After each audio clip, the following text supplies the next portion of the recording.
diskotik itu menjadi diskotik yang sama, diskotik syariah. Negeri ASEAN di Laos pada Senin 29 Januari 2024 ya. Jadi hentikan bantuan tersebut. Dan Ibu Retno Sewot. Shalom Bapak Ibu dan saudara-saudara yang dikasihi Tuhan Yesus Kristus. Penyesatan memang ada, tetapi cilakalah mereka yang membuat penyesatan itu. Iblis hadir menyerupai domba, tetapi oleh hikmat dan kasih karunia Roh Kudus yang menyertai kita, dari buahnya lah kita boleh mengerti dari pengajaran-pengajaran yang diberikan kepada setiap orang. Kita simak setiap video yang ada dengan membuka hati, membuka mata, dan membuka telinga, supaya kita beroleh pengajaran dan pembelajaran dari setiap apa yang boleh kita simak. Salam sejahtera untuk kita semua dan salam waras. Yesus Kristus dialah Tuhan dan Juru Selamat. Percayalah kepadanya supaya engkau tidak binasa karena segala dosa-dosamu. Hanya Yesus yang sanggup bebaskan Anda dari dosa, kutuk, dan maut, dan memberikan kepada Anda hidup yang kekal. Ingat, di luar Yesus tidak ada keselamatan.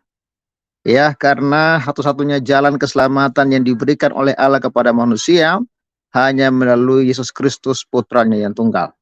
Dan hanya yang percaya kepada Yesuslah yang akan diselamatkan. Amin. Oke, salam kawan-kawan sudah bergabung. Bung Sultan, terima kasih sudah bergabung. Dan kali ini kita akan membahas sebuah topik yang menarik, yaitu Retno, ya, Ibu Retno Marsudi akhirnya buka suara terkait negara Barat dan juga Eropa yang akhirnya menghentikan ya bantuan kemanusiaan ke Palestina, dan mereka memiliki alasan kenapa mereka hentikan bantuan melalui PBB, karena ternyata markas PBB yang ada di Gaza ya di dalam tubuh ya atau staf dari PBB tersebut, ternyata mereka sekitar 12 orang yang ikut ya mendukung bahkan menyerang Israel pada tanggal 7 Oktober. Dan itu ya langkah PBB sudah memecat 12 orang itu. Artinya ketika PBB memecat orang-orang ini ya menunjukkan ya memang ada gitu loh pelaku-pelaku yang mendukung Hamas atau bahkan anggota Hamas di tubuh PBB. Inilah alasan ya kenapa negara Barat, negara Eropa itu menghentikan bantuan mereka ke PBB. Dari apa yang dilakukan oleh Israel ini, kawan-kawan, akhirnya Ibu Retno Marsudi buka suara. Oke, bagaimana pernyataan Ibu Retno ya? Jadi saya jadi keingat ya, rame-ramenya di Indonesia kemarin boikot produk Israel ya, bahkan produk dari Amerika, karena katanya Amerika pro Israel, katanya Eropa pro Israel, jadi mereka rame-rame memboikot produk-produk yang pro Israel. Tapi mereka sadari ternyata ya penyandang dana terbesar untuk mendukung masyarakat Palestina di Gaza itu justru orang Eropa dan Amerika. Ya, negara Barat dan negara Eropa, bukan negara Arab. Apalagi Indonesia jauh, ya. Ternyata sokongan dana paling banyak untuk mendukung pengungsi di Palestina itu adalah dari Barat, dari Eropa, yang produk-produknya dibenci atau diboikot oleh masyarakat Indonesia. Nah, ketika Barat dan Eropa menghentikan bantuan ke Eropa, loh kenapa Ibu Retno sewot ya? Ya kan? Seharusnya kan nggak perlu sewot. Kan kalian kan bisa kan memberikan bantuan kepada masyarakat Palestina, ya. Kita jujur ya, kita juga berharap supaya orang-orang sipil Palestina yang tidak berdosa itu ya mereka harus mendapatkan bantuan kemanusiaan. Ya, tapi ketika bantuan tersebut ternyata disalahgunakan oleh oknum-oknum di PBB, justru bantuan tersebut dipakai untuk menyerang Israel, ya wajar dong kalau orang-orang Barat dan Eropa hentikan bantuan ke sana. Gimana menurut kawan-kawan? Ya, oke, sebelum kita bahas ini, kawan-kawan, saya mau update dulu ya. Kita update dulu hari ini. Ya, puji Tuhan, berkat dukungan kalian semua.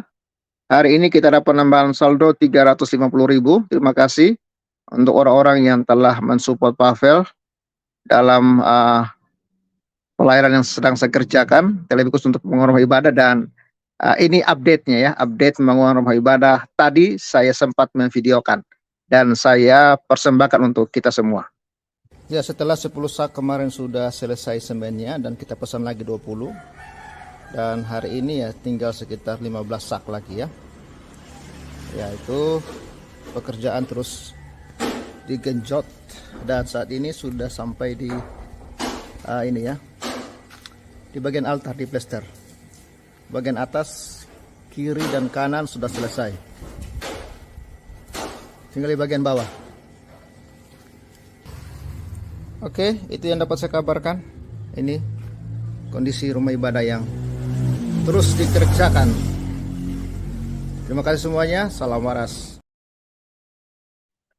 Itu Sobat Waras, update hari ini, dan Sobat Waras support terus Pavel. Sudah bisa salurkan lewat BRI maupun lewat BCA. Ya, terima kasih untuk dukungan kalian semua. Dan kiranya Tuhan Yesus yang akan memberkati kita ya. Oke, kita lanjut ya kepada topik yang akan kita bahas. Ini dia, Ibu Retno Marsudimara ya, atau sewot lah kira-kira begitu ya. Kenapa dia sewot? Ya karena Barat dan Eropa ya hentikan bantuan kemanusiaan ke Palestina. Dan penghentian bantuan ini ya tidak tidak sembarang, tapi memiliki alasan yang jelas ya. Ini informasinya saya akan ini ya sampaikan kepada kita semua. Oh, mana tadi ya?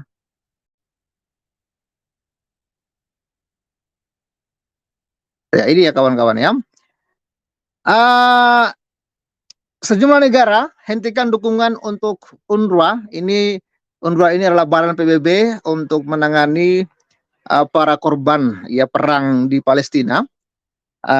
Lalu Menlu ya Retno ini mengatakan collective punishment. Katanya ini kejahatan yang sangat kolektif lah kira-kira begitu ya. Ini pemerintah Indonesia menyayangkan beberapa negara donor telah menghentikan dukungan keuangan mereka kepada Badan Perserikatan Bangsa-Bangsa PBB untuk pengungsi Palestina atau UNRWA. Hal ini disampaikan Menteri Luar Negeri Retno Marsudi dalam pertemuan Menteri-Menteri Luar Negeri ASEAN di Laos pada Senin 29 Januari 2024 ya. Jadi hentikan bantuan tersebut. Dan Ibu Retno sewot ya, mungkin saja ya Barat dan Eropa sudah miskin ya karena produk-produk mereka diboikot sama Indonesia. Mungkin aja ya, bisa jadi McD sudah KFC sudah bangkrut ya kan, McD bangkrut ya, apalagi ya Unilever bangkrut. Jadi mereka sudah tidak punya uang lagi untuk mensupport Palestina kali ya. Indonesia menyayangkan ditangguhkannya dukungan keuangan kepada UNRWA oleh beberapa negara donor di saat para pengungsi Palestina sangat memerlukan bantuan. Kata Retno melalui keterangan pers ya.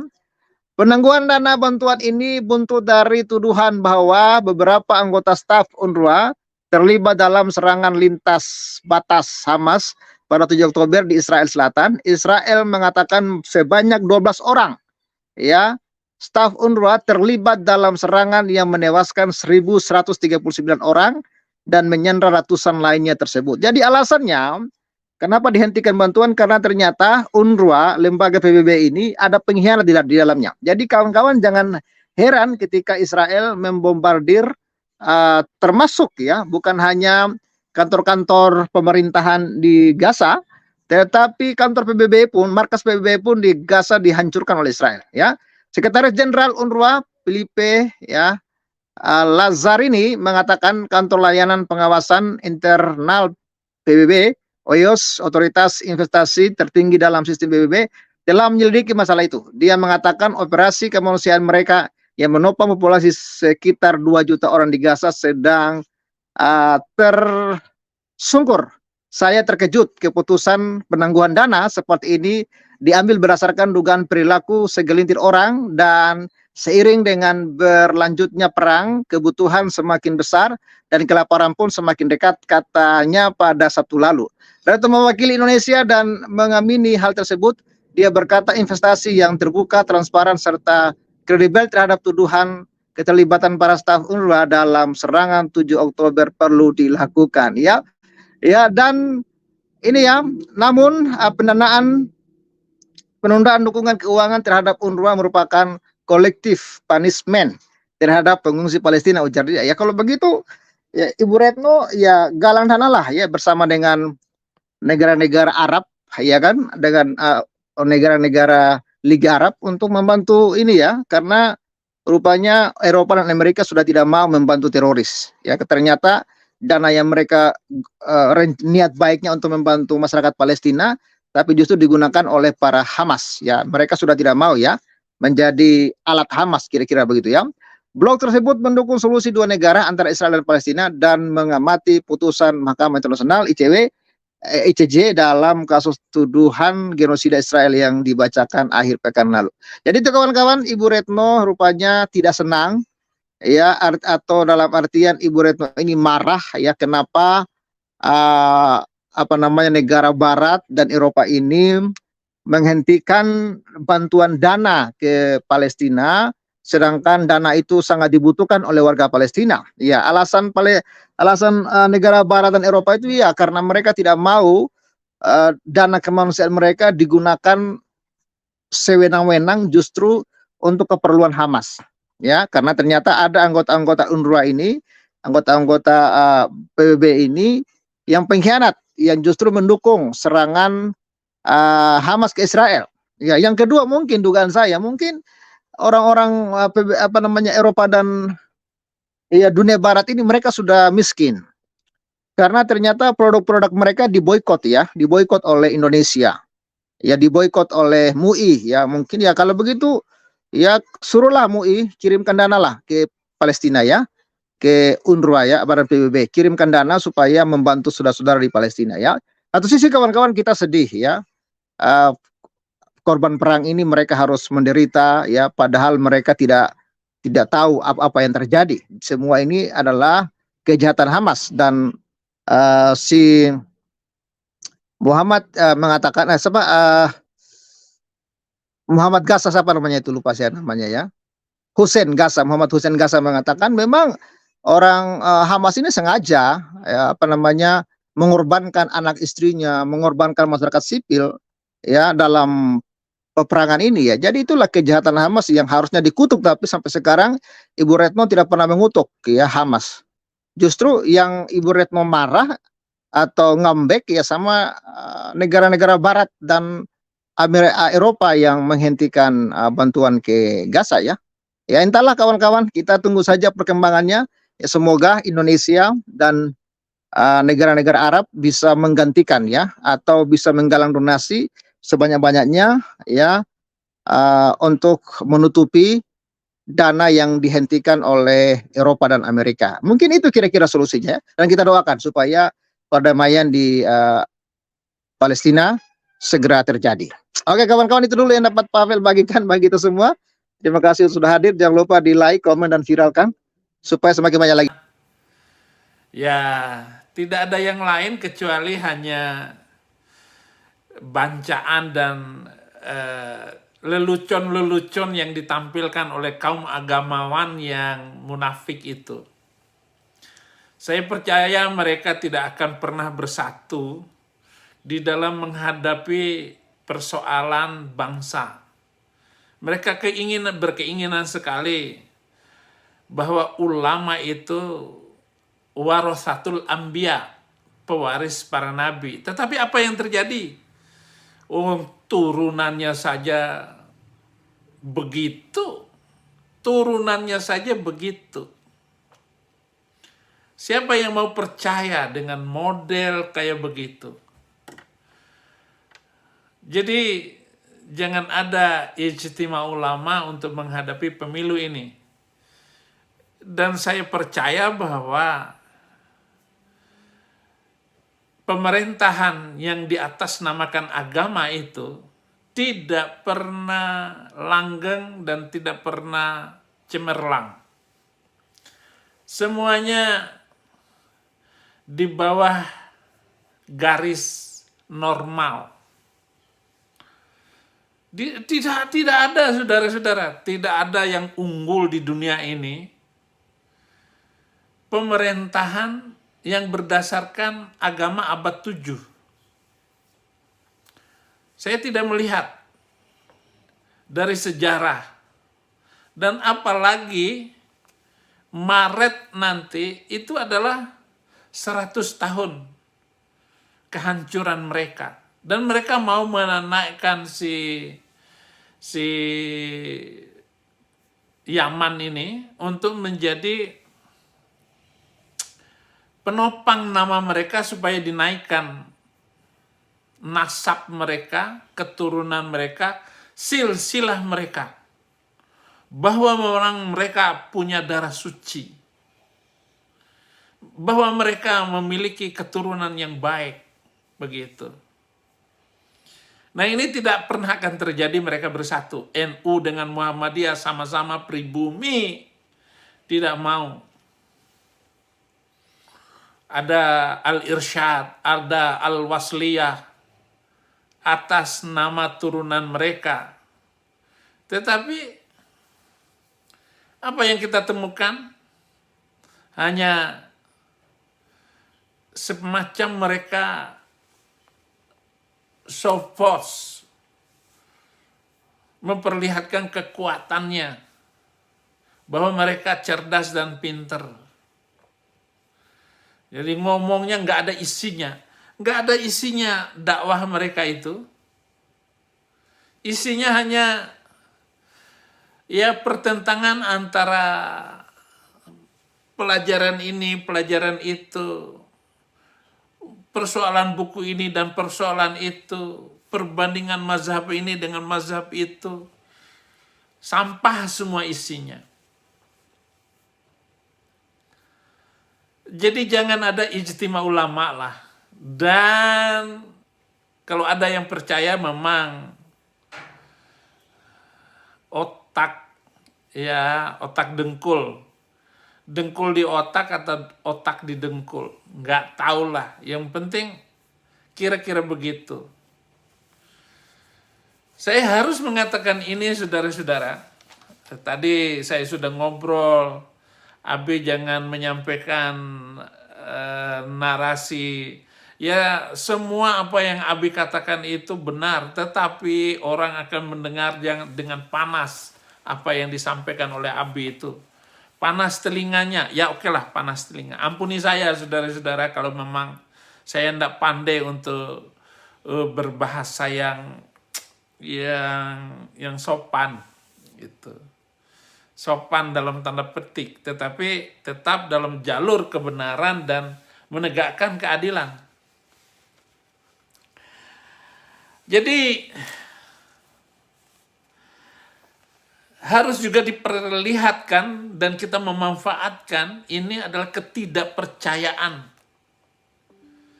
kita terhadap kaum Habib ini. Ya, kasihan umat. Mereka benar-benar kebingungan setelah munculnya internet ini. Ini yang benar ini siapa, kiai siapa, ulama siapa. Dan akan terjadi terus-menerus, tidak akan pernah berhenti. Sampai nanti terjadi pemutarbalikan keadaan. Dan ini kehendak Tuhan, saudara-saudara.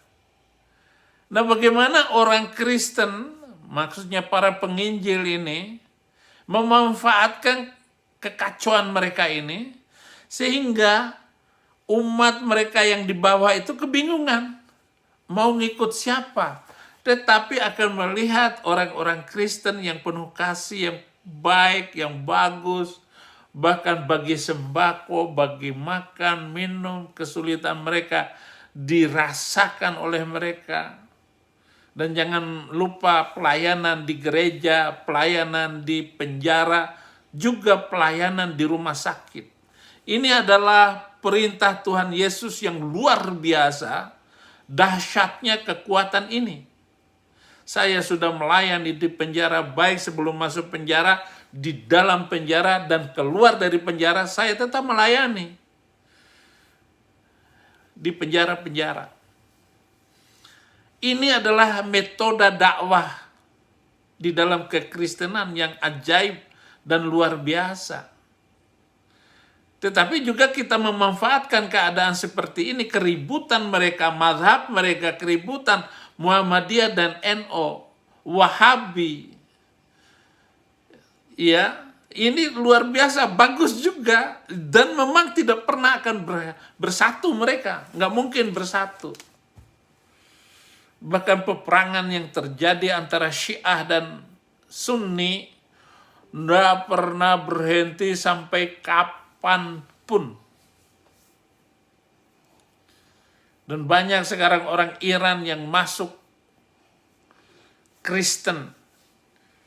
Lebih dari 800.000 Muslim di Iran meninggalkan keyakinan mereka itu karena terjadi turbulensi. Artinya kenyataan antara hukum dengan fakta sosial ini tidak pernah akan akur. Dan membuat muslimin sendiri fakta-fakta itu mereka sadari dan saya nggak mau lagi dengan beragama seperti itu. Terlalu mengekang. Padahal itu hanya cemburu buta sang lelaki yang disebut imam, yang disebut ayatullah, rohullah, dan seterusnya. Alim ulama, para habib, yang cemburu karena istrinya pakai rambutnya dipilok, gitu, harus dipakai cadar. Ributlah mereka. Mereka mau memperlihatkan mahkota kepalanya itu rambut yang bagus, yang bergelombang seperti itu.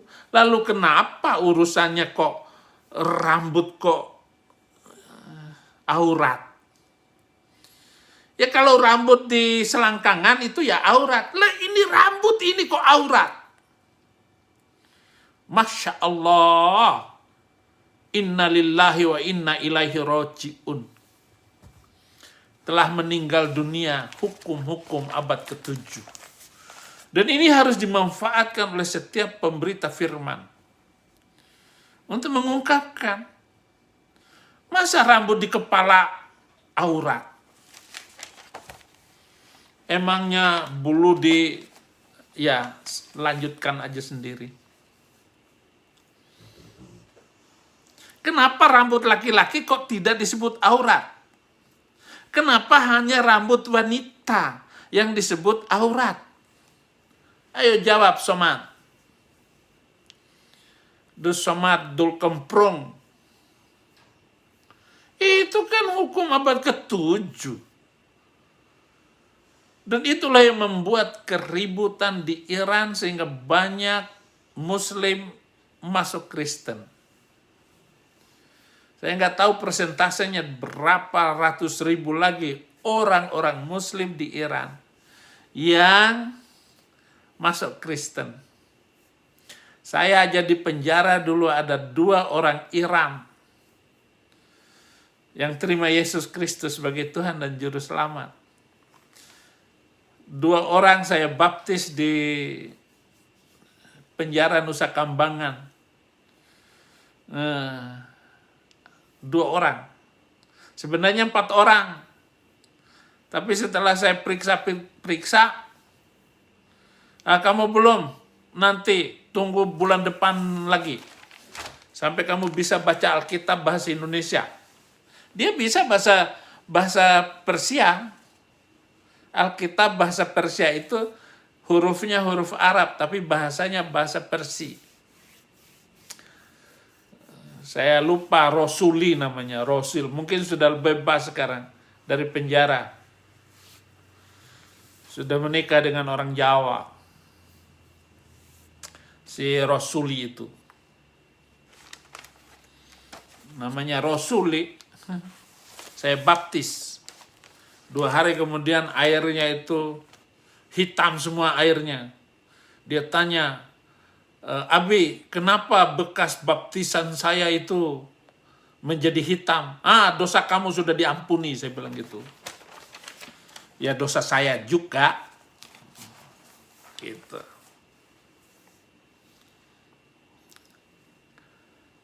Jadi ini kesempatan bagi kita untuk memanfaatkan setiap keadaan.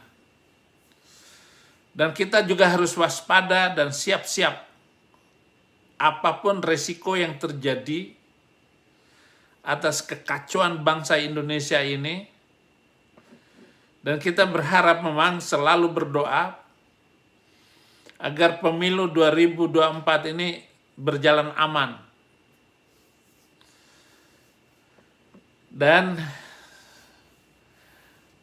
kita berharap terpilih pemimpin yang bagus.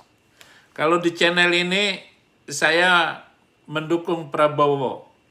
Tetapi memang banyak juga penonton channel ini yang tidak sepaham dengan saya.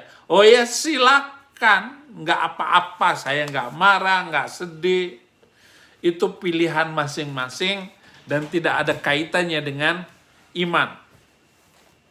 Yang nggak boleh itu, gara-gara saya pilih Prabowo, kamu mundur dari Yesus. Wah, saya nggak mau ikut Yesus. Abi Ibrahim nggak mau pilih Anies. Anies itu kan, Anies itu adalah ini. Anies itu adalah orang yang bagus, ya. Nah, nih, orang yang pintar itu pasti pilih Anies Baswedan. Orang cerdas harus pilih Anies Baswedan karena dia adalah mengusung perubahan. Nah ini perubahan itu. Perubahan apa? Dia mampu merubah diskotik dari diskotik itu menjadi diskotik yang sama, diskotik syariah. Karena banyak menteri-menteri dan pejabat-pejabat DKI yang datang ke diskotik itu. Gitu. Dan dia melakukan perubahan. Dan menyiapkan taman-taman sebagai parkir banjir. Oh, jadi air itu harus mengalir. Harus mengalir kemana? Mengalir ke dalam bumi. Maka harus disiapkan bumi itu sebagai tempat penampungan air. Taman-taman sebagai parkir air. Merubah rumah sakit menjadi rumah sehat. Nah, itu perubahannya itu. Dia menyiapkan itu Formula E. Mana ada orang Indonesia jago balap. Balap apa? Balap karung. Itu tiap 17 Agustus itu balap karung kalau Indonesia. Nggak ada balap mobil. Lalu mendatangkan ini siapa itu pembalap unggul itu, Nabi YouTube, pembalap Nabi YouTube itu bagus itu Nabi YouTube, jago balap. Orang kalau saya jadi pembalap itu tanpa rem, jadi begitu, jangan kayak begitu sih itu. Jadi bukan masalah kita ribut masalah ini. Ente mau pilih Mahfud kek, mau pilih Ganjar, saya nggak peduli. Walaupun Prabowo menjanjikan saya bebas pulang ke Indonesia untuk Saifuddin Ibrahim karena dia lantang mendukung saya juga nggak ini. Intinya kita harus memanfaatkan setiap keadaan. Bahkan begini, malapetaka bagi orang lain itu adalah berkat bagi orang Kristen. Bukan memanfaatkan malapetaka, banjir, bencana alam, supaya kita mendapat uang dan kesempatan, bukan. Kita harus memberikan ketulusan. Setiap pelayanan ini hanya kepada Dia. Bukan karena uang. Atau bukan karena ingin dipuji, terhormat. Tidak. Saya membaca bagaimana tulisan Paulus. Surat-suratnya sang rasul Yesus itu. Yang ditujukan kepada kita dari zaman ke zaman. Sehingga orang Kristen menjadi orang yang luar biasa di dalam kehidupan mereka, contoh zaman. Kemudian, bagaimana kesanggupan para laskar-laskar Kristus di masa-masa ini sedang dinanti, ditunggu oleh bangsa Indonesia, oleh umat, oleh jemaat kita.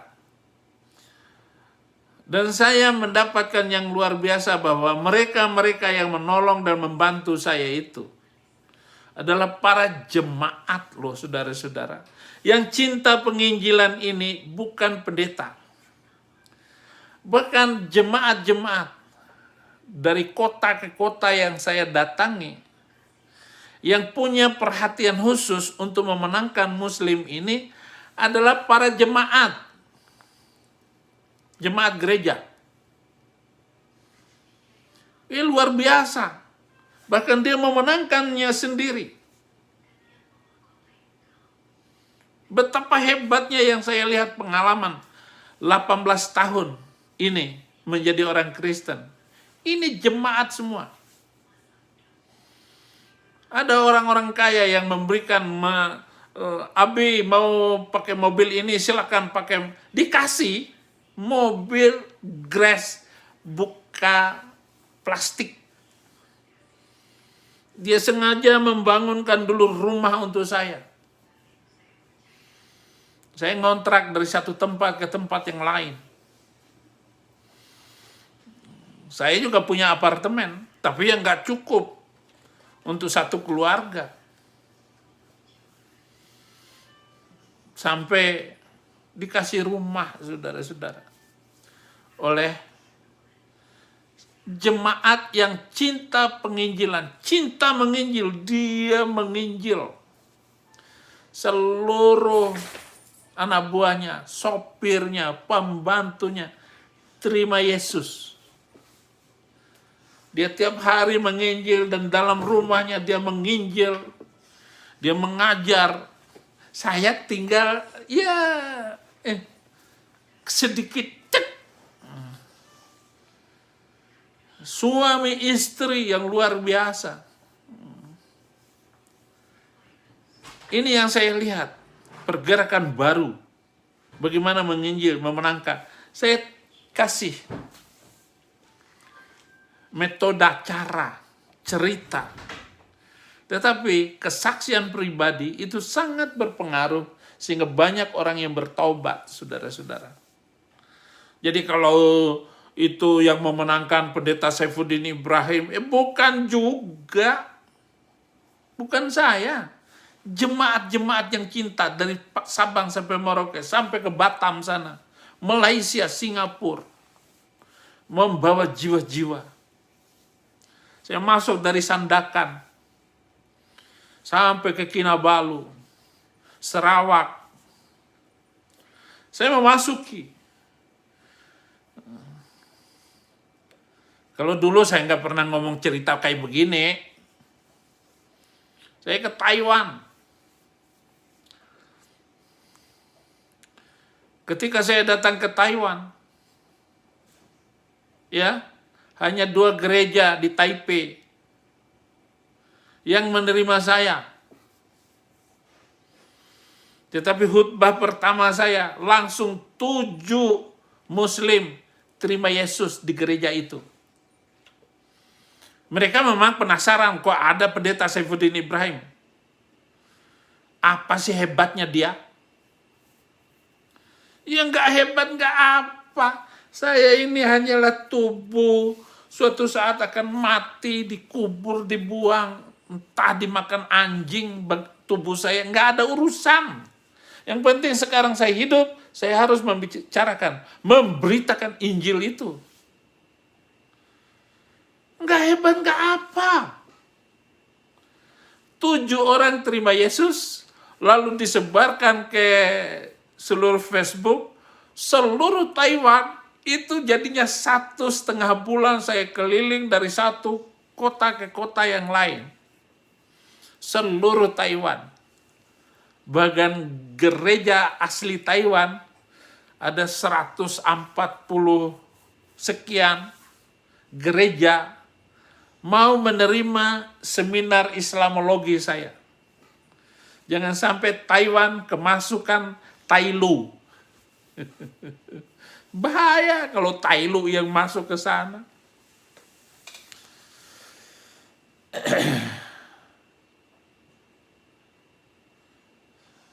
Jangan sampai itu. Korea juga sudah kemasukan telolis itu. Wah, mereka mengajarkan luar biasa. Emang kalau mengajarnya awal-awalnya yang bagus semua ceritakan. Tapi kalau mereka sudah mulai kuat, pala lu diambil.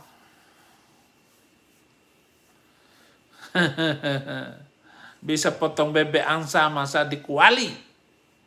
Nona binta dansa 4 kali. Lihat itu. Cucunya itu. Yang rambutnya pirang, cucu Baginda rambutnya pirang itu. Ceramah pakai pedang. Orang Israel sudah pakai bom loh.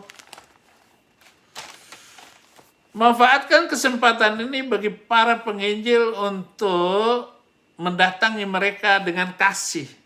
Ya. Kasih apa yang perlu. Enggak akan miskin Anda kasih mereka. Kemiskinan mereka adalah bom waktu bagi gereja-gereja, bagi kita bersama. Karena mereka yang dipikirkan itu adalah bagaimana menghancurkan, bagaimana merusak. Karena ajaran mereka lah yang paling benar, ajaran mereka lah yang paling, pokoknya kapling surga itu sudah ada di tangan mereka. Siapa yang mau satu kapling surga ini? Harganya 2.500.000. Oh, pada nyumbang semua untuk mendapat wangsit, mendapat kapling surga itu. Padahal untuk membelikan rumah dia. Rumah cucu Nabi itu. Bukan kapling surga. Itu si Bahar Smith itu. Entah berapa istrinya nggak ketahuan. Saya nonton itu satu video. Ada cewek yang dikawini oleh Bahar Smith hanya sebulan. Di sana kan boleh kawin mut'ah. Kawin mut'ah itu kawin kontrak. Kontrak berapa? Sekian bulan. Liburnya sebulan. Ya udah, bayar sebulan. Bagaimana kalau terjadi ada anak? Ada kehamilan selama sebulan itu? Ya tanggung jawab. Karena dia sudah bayar sekian. Maka di puncak itu, di Cisarua, itu banyak itu anak-anak hasil itu kawin kontrak, kawin mut'ah. Dan itu kebanyakan adalah Arab Saudi. Karena hanya orang Arab Saudi yang mampu datang ke Indonesia sambil wisata. Wisata di puncak. Wisata tek. Esek-esek. Ada begitu itu. Bayar ini villa berapa sebulan sekian. Itu. Tergantung nego semuanya. Nah yang begini-begini saudara-saudara kita harus manfaatkan sebagai hamba Tuhan, sebagai penginjil, itu harus berpikir bagaimana memenangkan jiwa itu. Menginjil itu adalah memindahkan jiwa yang mau binasa kepada hidup yang kekal. Dia harus terima Yesus. Jadi sekali ngomong itu, kalau saya menginjil cukup 2 jam. 2 jam lewat, sudah selesai. Dia terima, syukur, nggak terima, lu yang rugi. Ini menginjil. Kemudian,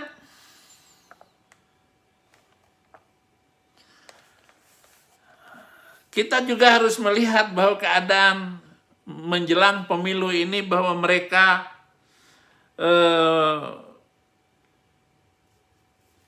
saling menyalahkan satu muslim satu dengan yang lain, dan belum lagi kita harus menerima sebuah kenyataan bahwa muslim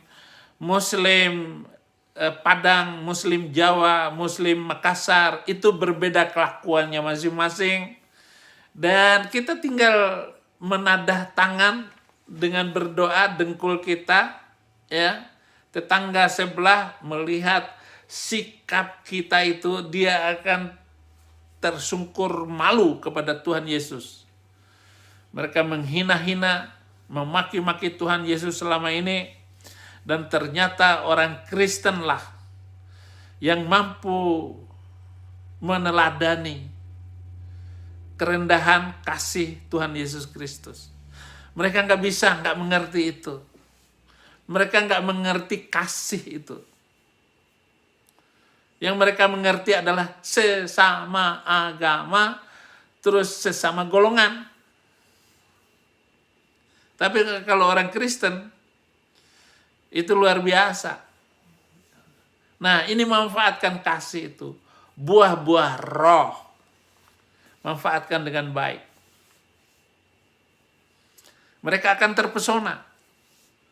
Kalau saya, penginjilan saya ini penginjilan di atas angin sana, jadi penginjilan di langit sana, itu untuk membuat mereka emosi. Berbeda kalau saya menginjil ketemu orang. Jadi jangan menyamakan, oh pendeta Saifuddin Ibrahim itu kasar. Saya harus lakukan ini karena mereka begitu enaknya menista kekristenan dan menista gereja, menghina ajaran Kristen. Saya harus lawan. Lawan saya itu harus keras. Dan ini adalah melawan roh-roh di udara. Peperangan kita bukan melawan darah dan daging. Tapi roh YouTube ini loh. Donditan, para mu'alaf ini. Mereka itu nggak ada yang bersatu. Habib dengan mu'alaf. Mu'alaf dengan muslim pribumi. Pribumi dengan Nahdlatul Ulama. Nahdlatul Ulama dengan Muhammadiyah. Muncul lagi yang ramai sekarang ini, Wahabi. Padahal yang benar Islam itu adalah yang Wahabi, bukan yang Islam Nusantara. Secara Quran dan hadis, yang benar itu adalah Wahabi ini. Khalid Basalamah itu adalah orang yang tepat di dalam memberikan penjelasan tentang firman Al-Quran itu dan hadis. Dia nggak kompromi. Sama ada dengan Profesor Dr. Quraisy Shihab. Itu adalah orang yang lurus, murni di dalam memahami tafsir-tafsirnya, penjelasannya.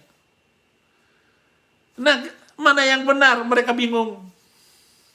Yang mu'alaf kah yang benar? Apalagi Kainama itu. Oh, bagus sekali itu. Kainama itu. Makin banyak ngomongnya, makin banyak kepleset lidah. Sehingga saya mempunyai banyak sekali bahan. Saya mengambil bahan dari videonya Kainama, videonya Donditan, videonya siapa lagi itu. Belum lagi ulama seperti Kiai Plukusuntur Somad, Plukusuntur Adi Hidayat. Ada lagi netizen. Abi, saya mau menciptakan agama baru namanya agama Plukusuntur. Saya sendiri jadi nabinya, kata penonton saya. Silakan. Yang penting semua peserta agama Pulkusunturi itu jangan lupa bersolawat kepada Nabi. Nabinya sini, malaikatnya Saifuddin Ibrahim. Gitu.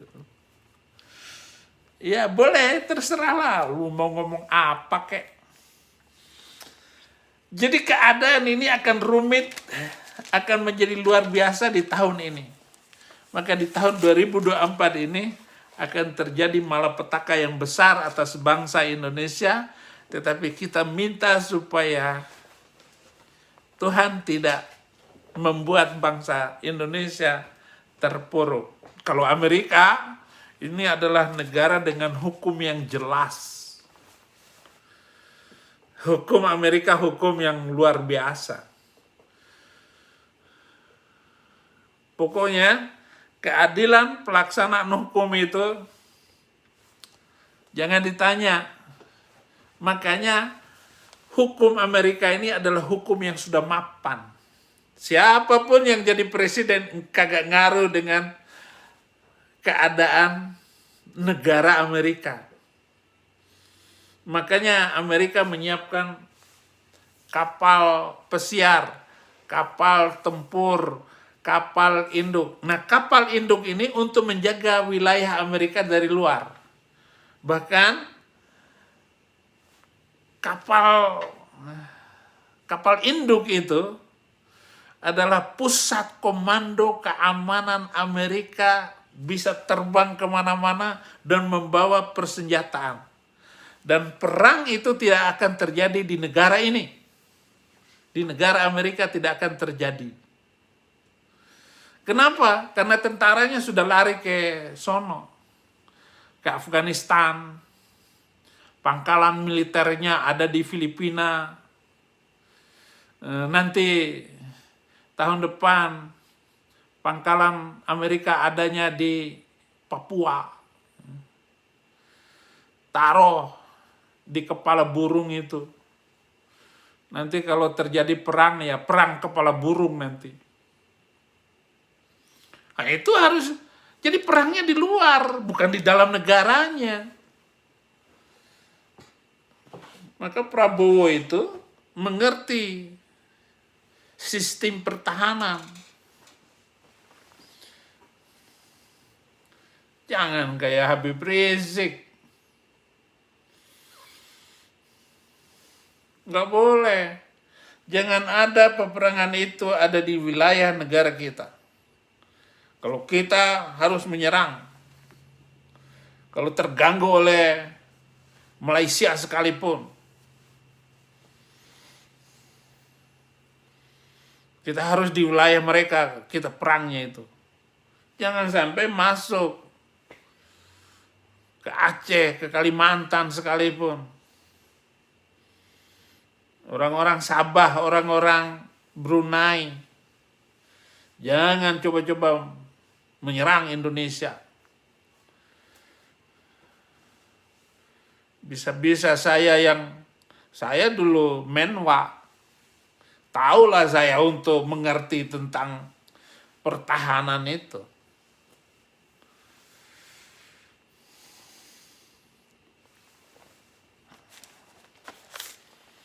Jadi ini pesan saya.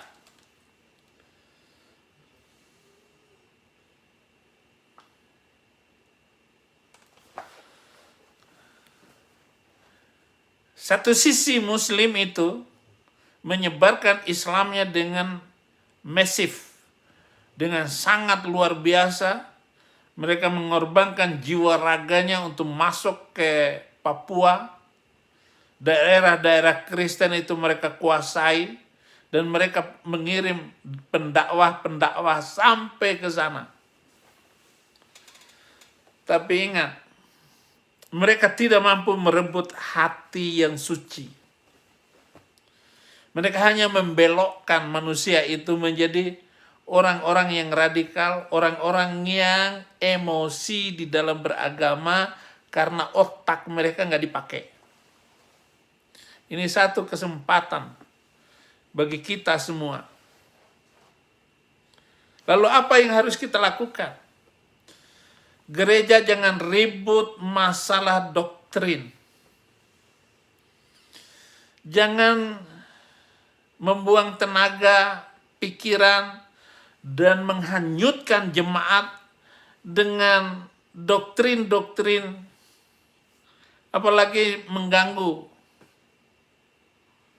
ribut masalah itu. Lalu Anda memaksakan, menurut pendapat Anda, bahwa Yesus itu adalah bukan juru selamat atau apalah itu. Buang itu jauh-jauh. Bagaimana untuk mengambil jiwa-jiwa baru ini, saudara-saudara?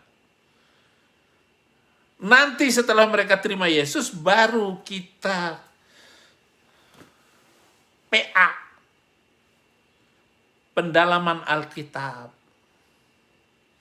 Barulah Anda bisa ngomong bahwa Yesus itu bukan Isa Al-Masih. Lah sekarang ini ribut. Allah itu bukan nama Tuhan kita. Nggak usah nanti aja dulu. Itu benar-benar, tapi nanti dulu yang gitu. Rebut dulu jiwanya untuk datang kepada Yesus. Baptis. Baru Anda ajarin begitu. PA, pendalaman Alkitab. Baru Anda ngomong, emang gak sama kok Yesus dengan Isa Al-Masih. Yang satu lahir di bawah pohon korma, yang satu di kandang domba. Nah itu kan versi kecil itu, gak mempengaruhi. Yang mempengaruhi iman kalau Anda mengatakan Yesus bukan Tuhan dan Juru Selamat. Itu sudah kacau. Anda sudah keluar dari garis. Karena disitulah. Tapi kalau dalam menginjil, ya udah memang bukan Tuhan, emang kenapa? Itu aja. Nah itu gaya saya. Saya akan berbagai cara untuk memutar balikkan cara berpikir dia. Pakai Quran kalau saya menginjil. Pakai Quran. Mereka terpelanting. Iya. Blunder mereka. Blunder kaum Habib. Ada Habib yang mendukung NKRI, ada Habib yang menolak Pancasila dan Undang-Undang Dasar 45. Mereka mau mengganti dengan khilafah. Ini satu kesempatan bagi kita semua untuk memanfaatkan ini, saudara-saudara. Ini blunder. Mereka yang sendiri nggak nyambung. Dan mau memaksakan khilafah itu harus dimulai dari Indonesia. 3 Maret 2024 itu adalah hari ke-100. 100 tahun kehancuran agama Pluku Suntur. Dan inilah kesempatan kita untuk berbicara yang benar tadi. Dan kesempatan kita memindahkan manusia gelap untuk menjadi manusia terang. Jangan ribut, gereja ini, gereja itu. GPDI, GBI. Gereja mana Bapak? GBI. Bapak mana? HKBP. Apa tuh HKBP? Bikin singkat-singkat aneh-aneh. Marahlah. Bapak GBI ya?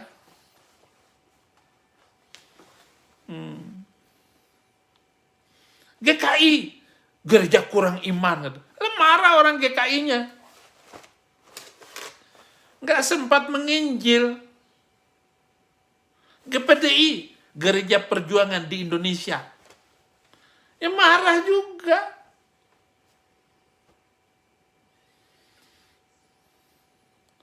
Saya salut dengan GPDI.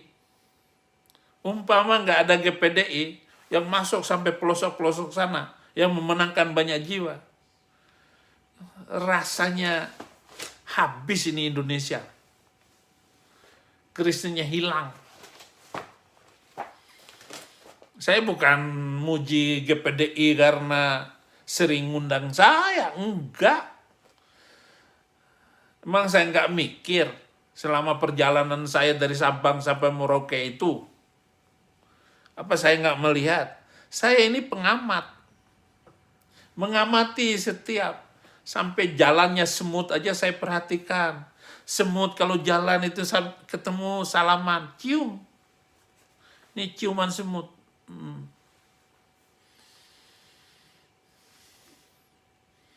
Orang Islam disampaikan salam gak mau terima.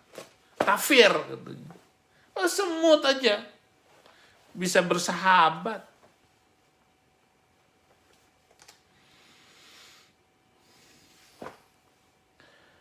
Manfaatkan blunder kaum mu'alaf. Mu'alaf ini adalah orang-orang yang mencari pengaruh, masing-masing bikin yayasan. Yang lagi ini nih siapa namanya, Donditan ini, lagi di atas angin. Makin banyak ngomong ya makin salah. Lu pindah dari terang kepada gelap. Quran surat kelima ayat 47 dikutuk sebagai orang fasik. Mereka sendiri, lu Donditan, sholat aja kagak ngerti bahasanya apa. Nggak mampu, nggak akan mampu. Dijamin kacau. Nah, blunder-blunder begini, seperti si Donditan, Kain Nama, Felix Xiao, ya kan? Donditan, Cina tapi matanya blow. Cina mata blow. Tapi kalau Felix Xiao, botak, mata sipit, jenggot Pancasila. Cukur tuh jenggot. Bikin malu. Mau ikut sunnah Nabi. Jenggot cuman 5 lembar kayak begitu. Ngawur kamu. Kita manfaatkan blunder mereka dan kesalahan-kesalahan mereka. Kalau mereka nggak mampu menemukan kesalahan saya di dalam khutbah-khutbah, saya nggak bisa. Lu mau ngomong apapun. Paling kamu ngambil rambut saya, giginya ompong. Nggak ada kaitannya itu. Harry Pras, blunder semua. Kita biarkan mereka. Kita melihat ini sebagai sebuah berkat bagi kita. Kekacauan mereka, malapetaka mereka, berkat bagi orang percaya.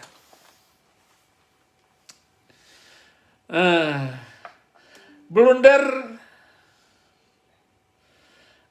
perbedaan Muslim, yaitu Muslim pribumi dan Muslim Yaman. Ini kesempatan saudara-saudara. Mana yang benar, mereka bingung. Kenapa? Karena mereka nggak mampu memahami isi Al-Quran, memahami bahasa aslinya itu, nggak mampu. Kita harus bersyukur. Dan saya sangat bersyukur kepada Tuhan Yesus Kristus yang telah memberikan saya kesempatan dari kecil, nggak pernah bayar SPP. Nggak pernah bayar SPP, selalu dapat beasiswa. Bukan karena apa-apa. Karena Tuhan Yesus menjamin kehidupan saya dari awal sampai hari ini. Sebab saya sudah berulang kali mestinya mati. Tapi Tuhan masih memberikan kesempatan untuk tetap hidup sampai hari ini.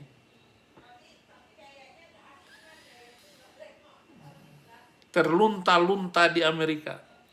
Tapi kebahagiaan itu tidak bisa saya bayar dengan apapun. Kebaikan Tuhan. Sampai minus. Sampai habis sehabis-habisnya. Tapi saya tetap percaya bahwa pertolongan Tuhan tidak pernah terlambat. Janjimu seperti fajar pagi hari yang tiada pernah terlambat bersinar. Gak pernah terlambat janji Tuhan. Itu sebabnya saya tidak pernah mundur. Mau ejek, mau dihina, mau dikucilkan oleh apapun. Oleh jemaat, oleh pendeta. Saya dikucilkan, dia akan tahu sendiri. Ya. Jadi blunder pribumi Muslim dengan pribumi Yaman ini satu keadaan yang luar biasa yang belum pernah saya lihat selama ini. Ini gara-gara YouTube ini ya. Ini luar biasa ini. Gara-gara orang Yahudi yang bikin YouTube, bikin Facebook, bikin internet. Setelah internet masih ada wifi. Yang menemukan wifi itu ternyata Yahudi perempuan. Wanita Yahudi. Lah kalau wifi Indonesia nggak dikasih, nggak di ini, habislah Indonesia nggak bisa bergerak.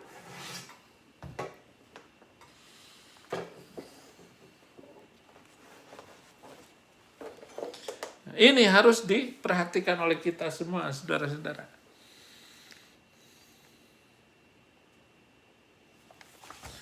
Dan blunder kaum Habib dengan mu'alaf.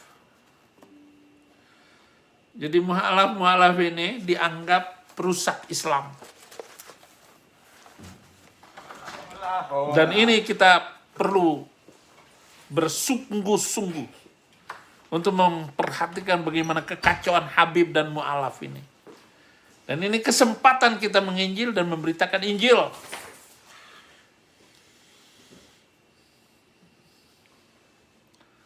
Kita harus silent ministry.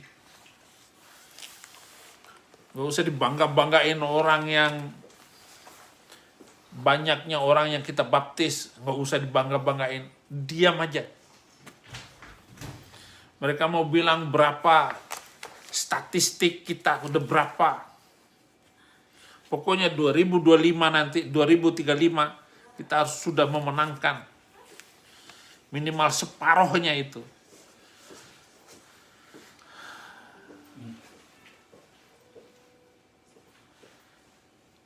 Jadi sistemnya begini.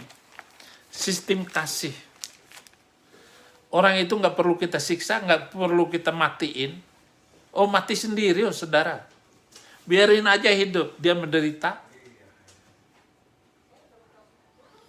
Bahkan kalau ada keluargamu yang mati, ya biarin aja mati, memang udah waktunya. Nggak usah menuntut dendam, balas, seperti ajaran kitab suci mereka. Kita harus tetap menjunjung tinggi firman Tuhan, kasihilah musuhmu dan berdoalah bagi mereka yang menganiaya kamu. Kalau ini yang kita tegakkan, tidak ada yang mustahil bagi kita. Sehingga seluruh gereja bersatu di dalam melihat panggilan Tuhan yang pertama, amanat agung. Amanat agung itu bukan membangun gereja dari satu kota ke kota yang lain. Lalu terjadi permusuhan antara satu gereja denominasi dengan yang lain. Dan apa yang saya lihat, bahwa organisasi-organisasi gereja ini berjalan sendiri-sendiri. Tidak ada yang mengarahkan hati mereka bagaimana memenangkan jiwa ini. Bahkan ada gereja yang menutup diri ketika Muslim mau bertobat. Doanya, Tuhan berikanlah jiwa-jiwa baru. Tuhan, ini sudah banyak kami ini ketakutan dengan tetangga sebelah itu. Begitu tetangganya sebelah mau bertobat, jangan ke gereja kami. Gereja yang sana aja tuh. Biar dia yang baptis Bapak, jangan saya, takut. Pakai materia, tanda tangan di atas materia. Mana aja Tuhan Yesus membaptis orang pakai materai segala. Nggak ada. Hanya karena takut. Iya.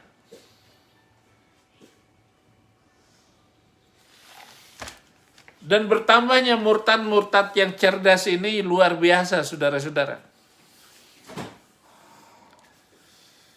Saya sudah bernubuat, bahkan akan ada murtadin-murtadin baru yang menguasai Al-Quran dan hadis.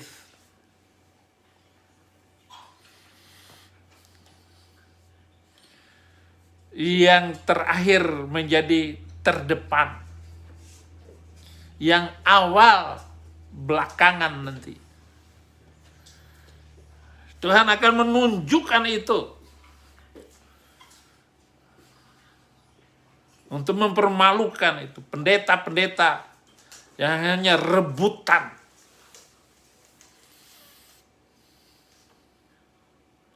Saya kesal dengan PGI. Saya belum mengambil video dia itu. Dia yang melecehkan saya. PGI itu jahat. Kalau ada denominasi baru ataupun membeli denominasi yang lain. 2,5 M. Berapa? 2,5 M. 2,5 M, 2 miliar lebih untuk membuka satu sinode. PGI, turun kamu. Nggak usah ada lagi, bubarkan PGI itu. Bubarkan juga MUI itu. Itu hanya calo agama yang nggak ada gunanya. Gereja dibakar, PGI diam. Kamu jadi lawan saya. Tapi ada pertanyaan nih. Apa? Mana yang jahat? Orang yang nutup gereja atau yang menjual sinode? Yang menjual sinode itu lebih jahat daripada yang menutup gereja. Kalau yang menjual sinode itu nggak menambah iman jemaat. Tapi yang membakar gereja itu iman jemaat itu bertumbuh. Bertambah-tambah. Jadi begitu, Pak. Kalau menutup gereja kan duit recehan ya. Kecil itu. Ya. Kalau itu MM-an ya. MM-an. Gitu. Tapi semuanya akan hancur sendiri nanti. Siapa itu si Sumampao itu? Komentar tentang saya kamu. PGI. Bertobat kamu.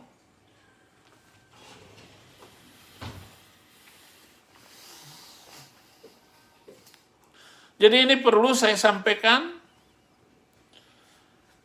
sebagai ramalan, nubuatan untuk menghadapi pemilu yang sudah tidak beberapa hari lagi. Bagaimana kita semua hidup sebagai bangsa Indonesia, baik dalam berbudaya, beragama, solidaritas sosial kita, harus kembali kepada kehidupan umum, ajaran umum, dan seluruh hukum itu harus kembali kepada Pancasila dan Undang-Undang Dasar 45. Baru terjamin.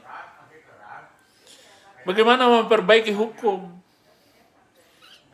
Menko Polhukam.